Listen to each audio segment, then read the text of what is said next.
नमस्कार, जनादेश में आपका स्वागत है और मैं हूं आपके साथ खुशबू सिंह। खबर शुरू करने से पहले एक नजर आज की हेडलाइंस पर। अहमदाबाद मेट्रोपॉलिटन कोर्ट में तेजस्वी यादव मामले में सुनवाई 6 जुलाई को होगी।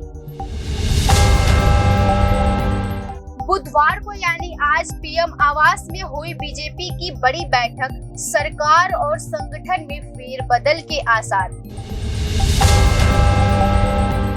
टीम इंडिया को मिलेगा नया हेड कोच, चीफ सिलेक्टर के लिए भी होंगे इंटरव्यू।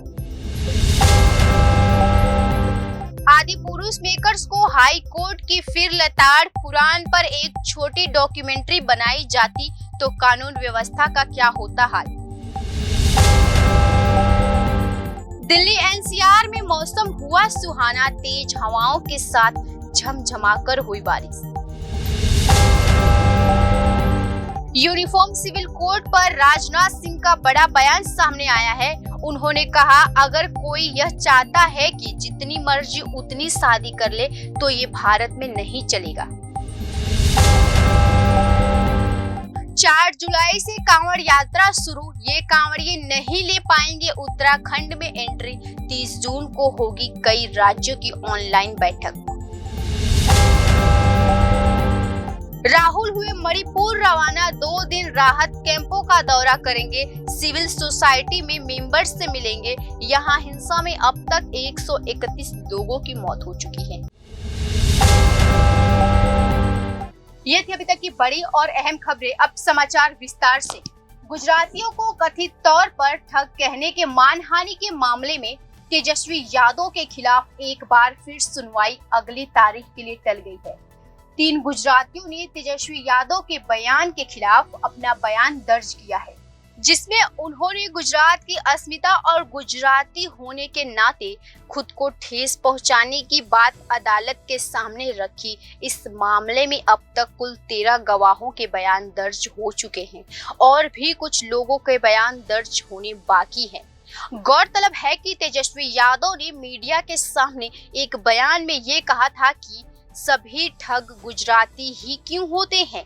इस बयान को लेकर अहमदाबाद मेट्रो कोर्ट में मानहानि का मुकदमा चलाने के लिए याचिका दायर की गई है। बुधवार यानी आज के दिन पीएम आवास में हुई बीजेपी की एक बड़ी बैठक, सरकार और संगठन में फेरबदल के आसार। अगले वर्ष होने वाले लोकसभा चुनाव से पहले मोदी सरकार की कैबिनेट में फेरबदल हो सकता है। इस दौरान कई मंत्रियों को संगठन में भी भेजा जा सकता है। केंद्र की नरेंद्र मोदी सरकार के दूसरे कार्यकाल को 4 साल से ज्यादा हो चुके हैं। इन 4 वर्षों के दौरान केवल एक बार ही केंद्रीय कैबिनेट में फेरबदल किया गया है। अगले वर्ष 2024 में लोकसभा चुनाव होने वाले हैं। उससे पहले पीएम मोदी ने सरकार में बड़ा फेरबदल हो सकता है। इसके साथ ही पार्टी संगठन में भी बड़े स्तर पर बदलाव होने की संभावना है। इस बात बुधवार को पीएम मोदी के आवास पर बीजेपी अध्यक्ष जेपी नड्डा, केंद्रीय गृह मंत्री अमित शाह, संगठन महामंत्री बीएल संतोष की बैठक हुई। पीएम आवास पर यह बैठक बुधवार सुबह 7 बजे शुरू हुई और करीब 4 घंटे तक यह बैठक चली। इससे पहले पिछले दिनों जेपी नड्डा, अमित शाह और बीएल संतोष की कई बड़ी संघीय नेताओं के साथ कई बैठक हो चुकी है। माना जा रहा है कि इस बैठक में फेरबदल पर मुहर लग चुकी है। मानसून सत्र में पहले मोदी कैबिनेट में नए चेहरे शामिल हो सकते हैं। माना जा रहा है कि मोदी सरकार में शामिल हुए मंत्रियों को संगठन में भेजा जा सकता है और सरकार में नए चेहरे को शामिल किया जा सकता है। इसके साथ ही कर्नाटक और गुजरात में नए प्रदेश अध्यक्षों की तैनाती की जा सकती है और गुजरात के मौजूदा प्रदेश अध्यक्ष CR पाटिल को दिल्ली लाया जा सकता है। इसके साथ ही जेपी नड्डा की टीम में शामिल कई चेहरों की छुट्टी भी की जा सकती है। वहीं धर्मेंद्र प्रधान और भूपेंद्र यादव की जिम्मेदारी बढ़ाने जाने की संभावना है। सूत्रों के अनुसार जुलाई के पहले सप्ताह में फेरबदल होने की संभावना बताई जा रही है। टीम इंडिया को मिलेगा नया हेड कोच, चीफ सिलेक्टर के लिए भी होगा इंटरव्यू। भारतीय क्रिकेट टीम के चीफ सिलेक्टर को लेकर जल्द ही ऐलान करने की संभावना है। वहीं 1 जुलाई को इसके लिए इंटरव्यू भी हो सकता है। भारतीय पुरुष टीम इस वक्त जहां एशिया कप और वर्ल्ड कप जैसे टूर्नामेंट की तैयारियों में जुटी है, वहीं महिला क्रिकेट टीम जुलाई में बांग्लादेश का दौरा करते हुए लंबे ब्रेक के बाद इंटरनेशनल स्टेज पर वापसी के लिए तैयार है। भारतीय पुरुष टीम के मौजूदा हेड कोच राहुल द्रविड़ है, जिनका कार्यकाल वनडे कप 2023 के बाद खत्म हो रहा है। वहीं महिला टीम दिसंबर के बाद से बिना हेड कोच के हैं। रमेश पवार को उनके पद से बर्खास्त कर दिया गया था। वहीं इस साल की शुरुआत में T20 वर्ल्ड कप के दौरान बल्लेबाजी कोच ऋषिकेश कांतिकर ने टीम का नेतृत्व संभाला था। अब तक यह खाली पद भरने वाला है और इसके लिए शॉर्ट लिस्ट किए गए 2 दिग्गजों का इंटरव्यू होगा। आपको बता दें कि भारतीय महिला टीम के हेड कोच के लिए शॉर्ट लिस्ट किए गए उम्मीदवारों में अमोल मजुमदार और तुषार अरोठे के नाम शामिल है। इन दोनों दिग्गजों का 30 जून को CSC द्वारा इंटरव्यू लिया जाएगा। अरोठे बीते समय में भारतीय टीम को कोचिंग दे चुके हैं, जबकि Majumdar IPL franchise Rajasthan royal और साउथ अफ्रीका की नेशनल टीम के साथ काम कर चुके हैं। मजुमदार के लिए बड़ौदा का कोच बनने की भी बातचीत चल रही है। वहीं इन दोनों के अलावा जानकारी के मुताबिक इंग्लैंड के जॉन लुइस ने भी इस पद के लिए आवेदन दिया है, जो डरहम के पूर्व कोच रह चुके हैं। अशोक मल्होत्रा, जातिन परांजपे और सुलक्षणा नायक की क्रिकेट सलाहकार समिति CSC मुंबई में मजुमदार और अरोठे का इंटरव्यू लेंगी। वहीं BCCI के एक आधिकारिक ने बताया कि इंटरव्यू शुक्रवार को लिए जाएंगे। इसको लेकर एक पूर्व भारतीय खिलाड़ी के कहा, मुझे नहीं लगता कि तुषार को वापस लाना अच्छा विकल्प होगा। टीम को ऐसे ही कोच की जरूरत है जिसके पास नए आइडिया हो। अमोल जैसा कोच उन्हें आगे ले जाने के लिए सही होगा। महिला टीम के हेड कोच चुनने के बाद ये संभावना है कि CSC भारतीय पुरुष टीम के लिए चीफ सिलेक्टर की भी नियुक्ति कर सकती है, क्योंकि यह पद चेतन शर्मा के इस्तीफे दिए जाने के बाद फरवरी से खाली पड़ा है। गौरतलब है कि चेतन शर्मा का एक स्टिंग ऑपरेशन वायरल हो गया था, जिसके बाद उन्हें ये पद गंवाना पड़ा था। इसके लिए BCCI ने आवेदन मांगे हैं कि जिन्हें भरने की अंतिम तारीख 30 जून है और इसके इंटरव्यू 1 जुलाई को होने की संभावना बताई जा रही है। रिपोर्ट के अनुसार अजीत अग्रकर चीफ सिलेक्टर बनने की रेस में आगे हैं, लेकिन पिछली बार उनके नाम पर ऐसी ही अटकलें लगी थी। फिल्म आदिपुरुष मेकर्स की मुश्किलें कम होने का नाम नहीं ले रही। वहीं बीते दिन इलाहाबाद हाई कोर्ट में फिल्म को बैन किए जाने की याचिका पर सुनवाई हुई। इलाहाबाद हाई कोर्ट की लखनऊ खंडपीठ ने कई गंभीर मुद्दों को संबोधित किया। प्रभास, सैफ अली खान और कृति सनन स्टारर फिल्म आदिपुरुष को रिलीज हुए 1 हफ्ते से अधिक हो गया है। फिल्म अभी भी विवादों में बनी हुई है। सोशल मीडिया पर फिल्म को लेकर ट्रोलिंग की सिलसिला जारी है। इस बीच फिल्म मेकर्स की मुश्किलें बढ़ती नजर आ रही है। मामला अब इलाहाबाद हाई कोर्ट तक पहुंच गया है। बुधवार यानी आज को इस मामले पर इलाहाबाद हाई कोर्ट की लखनऊ खंडपीठ ने सुनवाई की और कुछ गंभीर मुद्दों को उठाते हुए मेकर्स को जमकर तलाड़ लगाई। इलाहाबाद उच्च न्यायालय की लखनऊ पीठ ने बुधवार को विवादास्पद बॉलीवुड फिल्म आदिपुरुष के फिल्म निर्माताओं को यह कहते हुए फटकार लगाई कि इसमें रामायण के पात्रों को बड़ी शर्मनाक तरीके से दिखाया गया है। आदिपुरुष पर प्रतिबंध लगाने की मांग करने वाली याचिकाओं पर सुनवाई करते हुए उच्च न्यायालय की लखनऊ खंडपीठ ने बुधवार यानी आज के दिन कहा कि रामायण, कुरान या बाइबल पर विवादित फिल्म बनाई ही क्यों जाती है, जो लोगों की धार्मिक भावनाओं को ठेस पहुंचाती है। न्यायमूर्ति राजेश सिंह चौहान और न्यायमूर्ति श्री प्रकाश सिंह की अवकाशकालीन पीठ ने कहा, मान लीजिए कुरान पर एक छोटी डॉक्यूमेंट्री बनाई जाती, क्या आप सोच सकते हैं कि उससे किस प्रकार कानून व्यवस्था की गंभीर समस्या खड़ी हो जाती। लेकिन हिंदुओं की सहिष्णुता के कारण ही चीजें फिल्मकारों को भयंकर भूलों के बाद भी विद्रूप रूप नहीं लेती। पीठ ने कहा, एक फिल्म में भगवान शंकर को त्रिशूल लेकर दौड़ते हुए दिखाया गया है और अब भगवान राम और रामायण के अन्य पात्रों को बड़े शर्मनाक ढंग से दिखाया गया है। क्या यह नहीं रुकना चाहिए? बता दें कि फिल्म को बैन किए जाने को लेकर एक याचिका दायर की गई थी, जिस पर लगातार 2 दिनों से इलाहाबाद हाई कोर्ट की लखनऊ खंडपीठ सुनवाई कर रही है। बुधवार को तलाक लगाने से पहले मंगलवार को भी हाई कोर्ट ने मेकर्स और सेंसर बोर्ड को फटकार लगाई थी। मेकर्स को अदालत में कहा, फिल्म में डायलॉग का तरीका एक बड़ा मुद्दा है। रामायण हमारे लिए आदर्श है। लोग घर से निकलने से पहले रामचरितमानस पढ़ते हैं। दिल्ली एनसीआर में मौसम हुआ सुहाना, तेज हवाओं के साथ हुई झमझमाकर बारिश। भारतीय मौसम विभाग केंद्र ने गुरुवार को हल्की से मध्य बारिश का अलर्ट जारी किया है।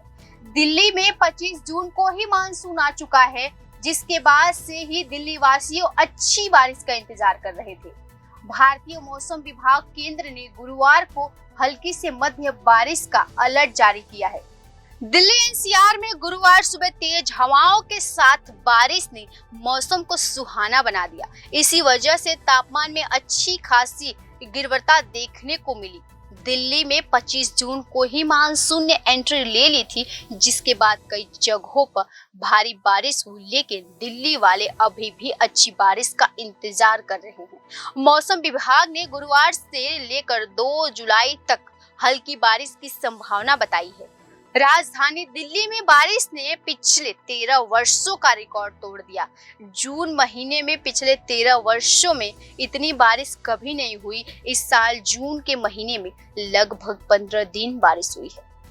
वहीं मई के महीने में तो पिछले 3 दशकों में कभी इतनी बारिश नहीं हुई। जो मौसम विभाग के अनुसार मई और शुरुआती जून में पश्चिमी विक्षोभ ने दिल्ली के मौसम को सुहाना बना दिया था, तो वहीं जून के मध्य और चक्रवाती तूफान बिपरजॉय की वजह से भी बारिश हुई थी और अब मानसून की मेहरबानी बरस रही है।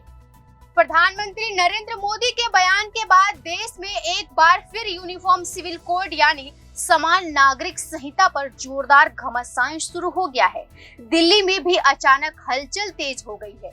यूनिफॉर्म सिविल कोड को लेकर प्रधानमंत्री नरेंद्र मोदी का बयान के बाद यहाँ सियासी घमासान तेज हो गया है। वहीं मुस्लिम पर्सनल लॉ बोर्ड अब लॉ कमीशन को अपना ड्राफ्ट सौंपने की तैयारी कर रहा है। इसी बीच रक्षा मंत्री राजनाथ सिंह ने यूसीसी को लेकर विपक्ष पर करारा प्रहार किया। राजनाथ सिंह ने कहा कि विपक्ष ने इसे हिंदू और मुस्लिम का सवाल बना दिया है, जबकि मोदी सरकार ने कभी किसी धर्म के लोगों को प्रैक्टिस पर प्रतिबंध नहीं लगाया है।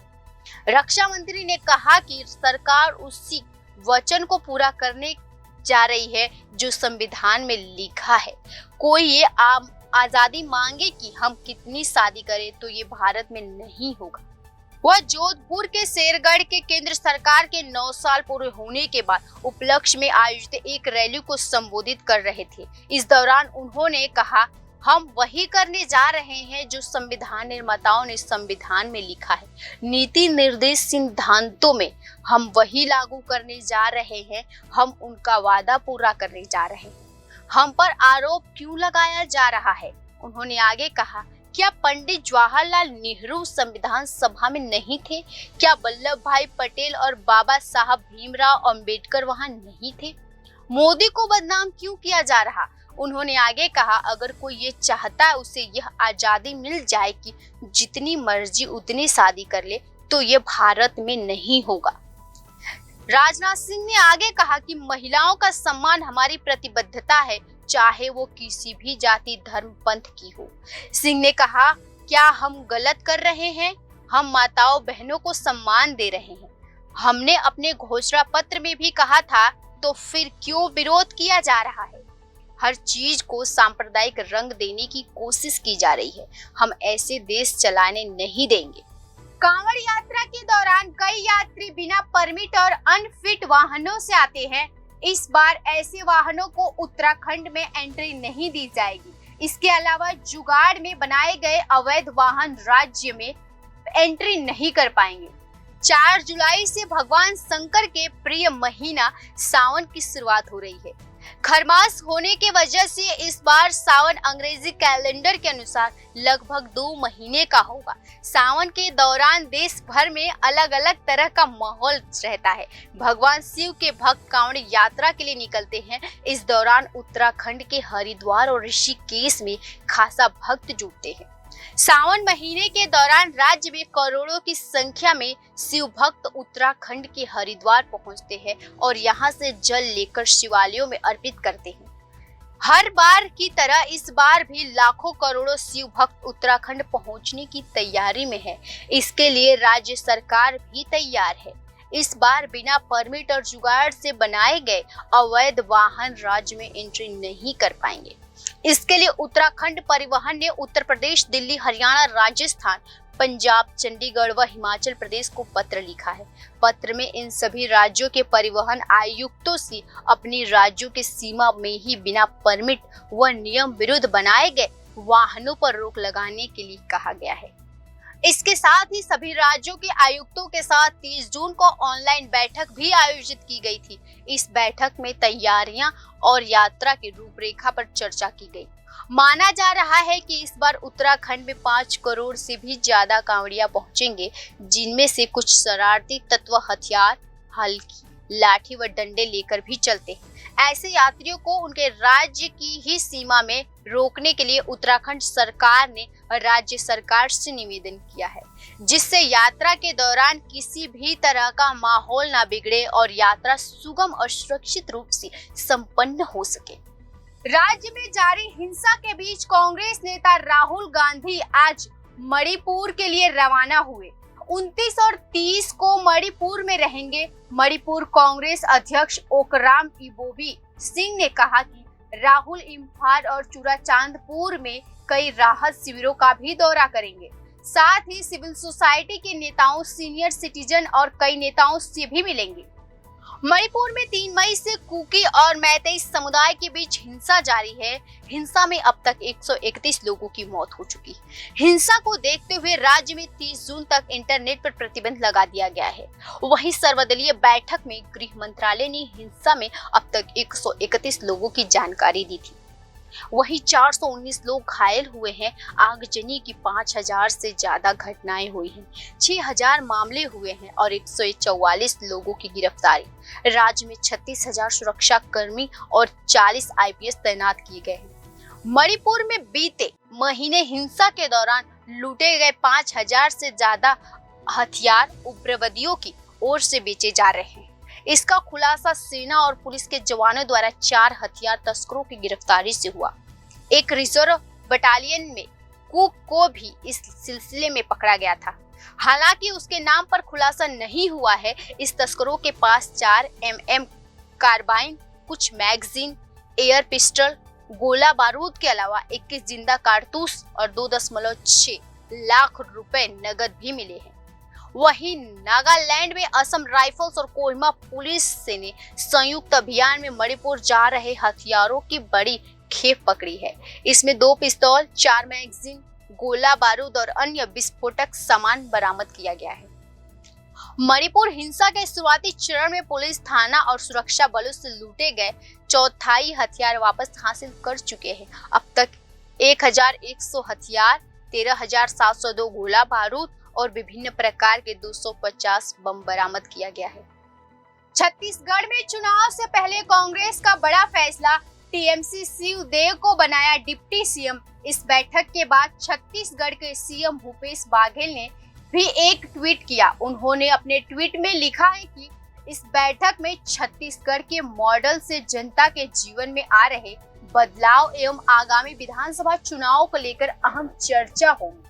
छत्तीसगढ़ में इस साल होने वाले विधानसभा चुनाव से ठीक पहले कांग्रेस ने एक बड़ा फैसला लेते हुए टीएस सिंहदेव को सूबे का डिप्टी सीएम बनाने का फैसला किया है। कांग्रेस का यह फैसला चुनाव के मद्देनजर बेहद अहम माना जा रहा। चुनाव को लेकर छत्तीसगढ़ कांग्रेस नेताओं ने दिल्ली में एक अहम बैठक की। इस बैठक की अध्यक्षता कांग्रेस अध्यक्ष मल्लिकार्जुन खड़गे ने की। इस बैठक में कांग्रेस अध्यक्ष खड़गे के अलावा पार्टी के पूर्व अध्यक्ष राहुल गांधी, छत्तीसगढ़ के मुख्यमंत्री भूपेश बघेल के अलावा राज्य के लिए पार्टी की प्रभारी कुमारी सैलजा और संगठन महासचिव सी वेणुगोपाल भी शामिल हुए। इस बैठक के बाद खड़गे ने एक ट्वीट किया। इस ट्वीट में उन्होंने लिखा कि गढ़बो नवा छत्तीसगढ़, ये हमारे लिए केवल कोई नारा नहीं है, छत्तीसगढ़ की उन्नति और सामाजिक न्याय के लिए एक ध्येय है।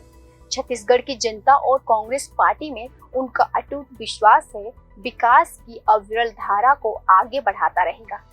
उन्होंने कहा कि हम मिलकर काम करेंगे और छत्तीसगढ़ के लोगों के जीवन में बदलाव लाते रहेंगे। बैठक के दौरान कांग्रेस की आगे की रणनीति पर विचार विमर्श किया गया। पार्टी की छत्तीसगढ़ कई इकाइयों के प्रमुख मोहन मरकाम और टीएम सिंह देव सहित कई मंत्री भी इस बैठक में मौजूद रहे।